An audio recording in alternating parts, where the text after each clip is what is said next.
Greetings, this is Fowlenheart, and this is Zenless Zone Zero, my favourite of the Hayo games so far. A friend of mine wanted to know how the hell I did this, because the mirrors... sorry, I'm used to playing Star Rail. The critical nodes are, pretty tough. So, in this one in particular, he wants to know how the hell I did it. And it's simple. Screw electrical weakness, I just use Jane. Jane brings the pain, that's it. But what I'm going to do is I'm going to record the run, and then I am going to go through my characters and what they have. For random people watching this out of curiosity, I'll say outright, I am I'd say a pseudo free-to-play. I have never and will never spend money on roles. However, I do buy the seasons. At least I do until I feel as if I don't need to anymore, or I start to get burned out with the game. So in Star Rail, I stopped buying the seasons around Penacony because Penacony sucked ass. I have only ever rolled on a weapon, or a light cone, or an engine, whatever you want to call them, depending on the game, once. And that was for Miyabi's. And I got super lucky, and I got two of the same ones in one roll. I have a picture of that to prove it. So, yeah, I got really, really lucky with that. That's the only time I've ever rolled on a weapon. So I'll show you my character stats later on. For now, I'm going to mute my mic, and we're just going to get into it.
The final act begins now.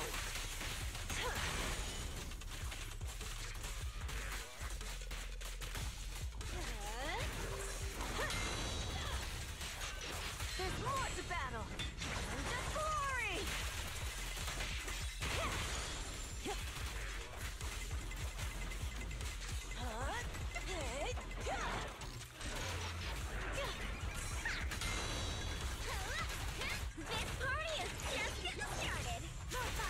Found your weakness.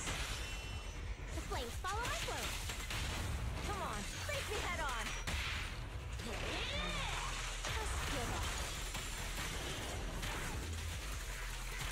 Don't get sloppy. I'll make it painless.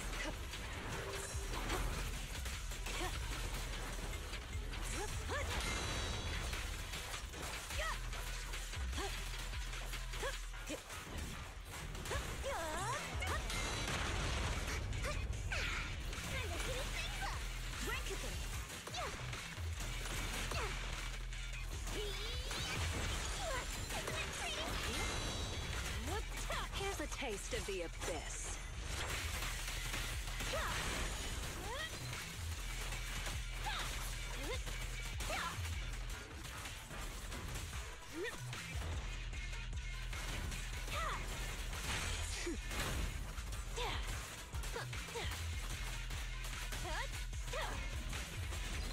Let's make this quick.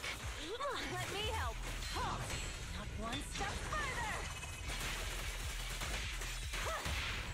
Why aren't you laughing? Ready for a fiery feast?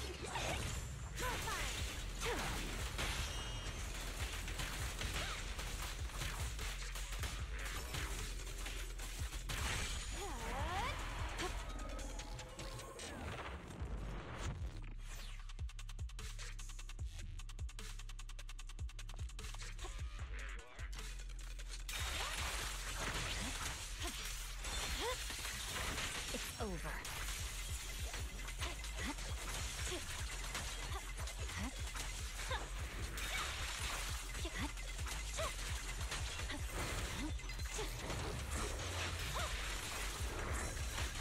Here to assist.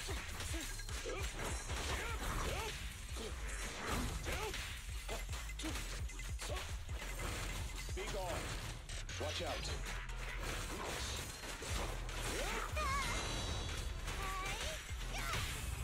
Here to serve you.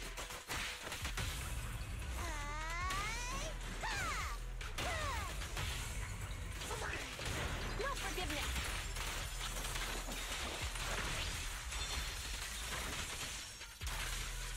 I swear on my blade. Yeah.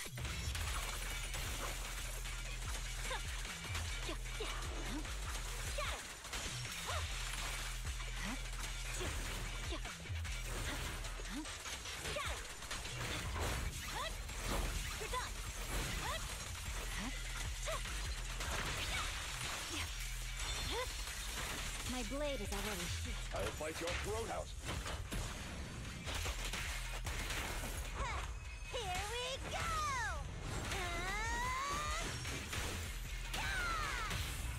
Yes, master. 3, 2, 1, go! No forgiveness.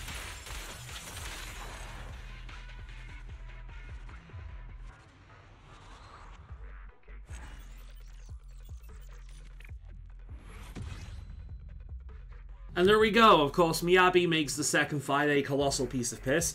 But Jane is good. I'm mixed with Caesar for the extra physical damage and so on and so forth, and Bernice like getting extra dots at the end of it. And just Bernice's ulti is just so good. Like the moment you press it, you can just dive into another character. I do feel like I fucked up Bernice's ulti once though, because in the middle of it, I instantly pulled her away from it to use an assist. I shouldn't have done that, but it doesn't really matter. Yeah, like Caesar, Jane, and Miyabi are my favorite characters for damn good reason. Right, let's show you the stats. So, let's go on my characters. Caesar, let's start off with her since she's right here. There are her stats, her skills, and as for the equipment, we have this, oh, wait a minute, that one. We got crit rate in 4, physical damage in 5, and impact in 6. For Miyabi, we have this one.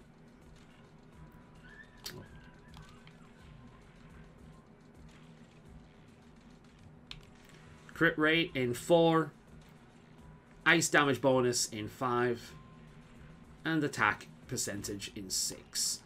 And here are her stats. Pretty fucking broken. Oh, engines as well. That's the engine I'm using on her original Transmorpher. And yeah, I got super lucky and got 2 of those in one roll. Hailstorm Shrine. First time I've ever rolled on a weapon. 0 regrets. She's so fucking broken. We got Von Lycon, the very reason I played this game in the fucking first place. Not the greatest stats, but he does the job. There are his traces and his equipment. I've managed to get his signature. It's on level 2 at the moment. And for the discs,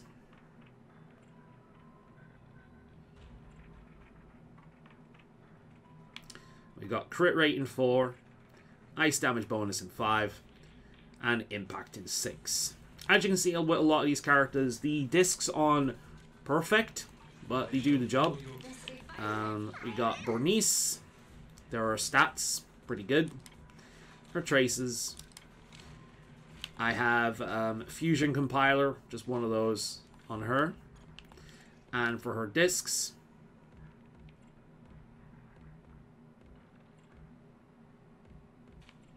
Anomaly Proficiency in 4, Fire Damage Bonus in 5, and Anomaly Mastery in 6.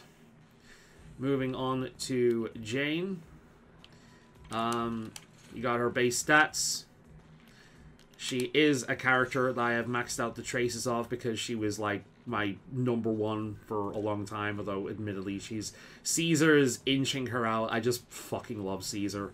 And then for her disc, her engine, I should say, Electro Lip Gloss from the season. So I've bought at least freaking 5 seasons apparently. Goddamn, that's like 50 quid they've got for me essentially over time. There is Fang Metal. Yeah, there we go. Discs. And in 4 we have Anomaly Proficiency. In 5 we have Physical Damage Bonus. And in 6 we have Anomaly Mastery. And I believe they're the 3 I used. 1, 2... Who am I missing? Oh, Sukaku, of course. Sukaku, she's been with me since the very beginning of the game with Lycan and Ellen. She is pretty fucking good. A lot of people don't like her because of her long animations, but she's been the 4-star I've had the most use out of, so I'm not complaining about her in the slightest. There's her traces. And for her engine, I have her signature. Maxed out signature at that. Bashful Demon. And then her discs. Go back into that one, linger on that one a little bit longer.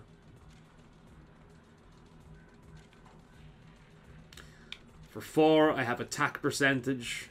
For 5, I have attack percentage. And for 6, energy regain. And there are my dudes. So, yeah, they're the rest of them for anyone curious. Despite the fact that she's broken as all hell, I did not roll on Astra because she is unfucking believably boring. She's essentially a bang boo. That's how she operates. She's essentially a turret. She's just a bang boo. She shows up, does a passive, pisses off again. She is an incredibly boring character. Not too big on her design, although I do think the staff is really cool, and her personality is unbelievably basic. Not a fan. So I didn't roll on her. Like, I'm not gonna roll on a character just because they're broken. They have to be fun as well. So yeah. See over, like, I didn't roll on Yanagi for the same reason, even though she was very, very good. But yeah, I just found her boring. Don't really like her design either. She looks pretty basic. So there we go. Lighter, I regret not rolling on though. Lighter is... I love Lighter. I love the Sons of Caledon in general. But I decided to save when he came up. And I do kind of regret that. I will probably be getting him on a rerun. He's very, very good with a lot of the characters that I love using in general. So I really should get him. One final thing while I'm here. I have a maxed out Shark Boo. And I also have Red Mocca's close to maxed out. I'm probably going to be getting him soonish, hopefully. But essentially, I'm waiting on the next season because it's pointless rolling on these things, like, at the moment, when I might as well just save up my roll tokens and then do it in a new season so I get the points quicker. So I'm saving my rolls for now, and I'll hopefully get it during the next season. We've not got that long to wait, I don't think. Oh, wait, 18 days. We do actually have a bit to roll. Never mind.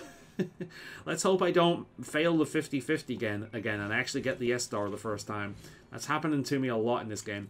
Although the first time it happened, it was pretty good. I got an extra Lycan. Yeah, I should mention Eidolon, shouldn't I? Lycan is Eidolon 2. I think he's the only one that applies to. Sukaku is 6. 0, 0, 0, 0, 6. So, yeah, there's an idea of the Eidolons. So, I don't think I'm very OP. I don't think I'm too broken. This, I think, is a pretty reasonable place to be with some luck and buying the seasons.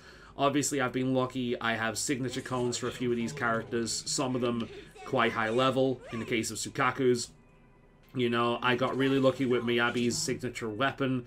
Her engine. I don't know why I'm saying weapon, because I've never really bothered with Genshin. I don't like Genshin, but for some reason I'm using the word weapon. So yeah, there we go. I got very lucky with hers. But, nah, I think I'm in a reasonable place in the game. I don't feel... The game provides enough challenge with some of its modes, where it counts. But I also don't feel too weak. which is the problem I'm having in Star Rail at the moment, because I made the mistake of not rolling for Sunday, which I regret doing because Sunday is broken. Although if I rolled on Sunday, I probably wouldn't have been able to get the Hurter, and I fucking love that character. I actually don't like the character. I think Hurter is a fucking bitch, but as a unit, the Hurter is really, really, really fun. So, yeah. It's just worked out that way, but the problem I'm having in Star Rail at the moment, where it just doesn't feel like we're getting enough Jade, unfortunately, to properly roll on things. So, as much as I really like Mighty, I'm probably gonna skip Mighty, because I think he's gonna be another Blade. I think he's not gonna be worth the roll. As cool as he is going to be another one of those characters that, yeah, he's cool, but I never use him. That's kind of Boot Hill's problem as well. Boot Hill's amazing. I fucking love Boot Hill. I love his characterization. I love his design. I love his gameplay. The problem with Boot Hill is he's basically an Olympic-level swimmer stuck in a desert. He's very, very good at what he does. Unfortunately, what he does is useless in like 99.9% of content. Which is a shame. It's the problem with Hunt characters, unfortunately. I think he's Hunt anyway. He's single target, essentially. But yeah, so I'm probably gonna just continue saving and hopefully get Castros. Tribby looks like another character that I'll probably regret not rolling on, but it's a fucking child. That's actually one of the things I didn't like about Genshin. Like, 90% of the characters you get are fucking children. I prefer characters that actually have, you know, adults. Or at least, you know, 20-year-old teenagers that are like 19, if not 18, something like that. I don't like every character being children. I like some actual adult characters, you know what I mean? I'm a 30-year-old man. It's weird playing as a child in a game, especially in a game like, you know, that. So, yeah, it's, I'm a 30-odd-year-old man, you know. I don't want to be playing as a fucking child, so I won't be rolling on Tribby just because I don't care how broken she is. But I am getting to that point in Star Rail at the moment where I feel like I might end up dropping it. I'm loving Amphorius as a zone. I love the whole Pantheon and the gods and that kind of thing. And the new zone that's upcoming soon looks fucking amazing. We're finally getting some nature in the sci-fi game. Trees, greenery, fuck yeah, I'm so excited.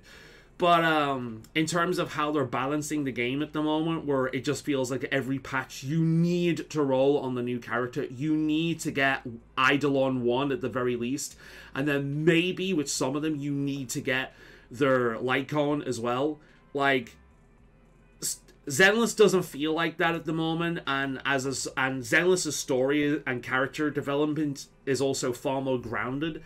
So overall, I'm enjoying Zenless the most at the moment, whereas Star Rail, I'm enjoying Star Rail, but there's this off feeling I've been getting with it recently, where it just feels like the developers really, really, really want me to spend money on rolls, and I'm never going to do that. I'm not a gambler. I will happily earn currency in the game. Sure, I'll buy the season, while it's worthwhile, but I'm not spending money on rolls. It's never happening. I don't have a gambling problem, and I'm not going to tempt myself developing one, you know? So, yeah. Anyway, although, I will say with Zenless before I leave, who the fuck is spending, like, what, 1350? How much is that? Yeah, here we go. Yeah, who the hell is spending 30 quid on that? Who is spending 30 quid on this? I will never under... £30! 30 fucking pound! Seriously? No. What's... Oh my god, her red dress is now black? Well, admittedly, I don't like the maid costume. This one looks a lot better, but why didn't we have her in the hoodie? If they put her in the hoodie, I'd actually be very tempted. But, nah. Nah, dude, that's dumb. That is dumb. You know, I'm not that dumb. No. Anyway, there's my little bit of rant at the end of this.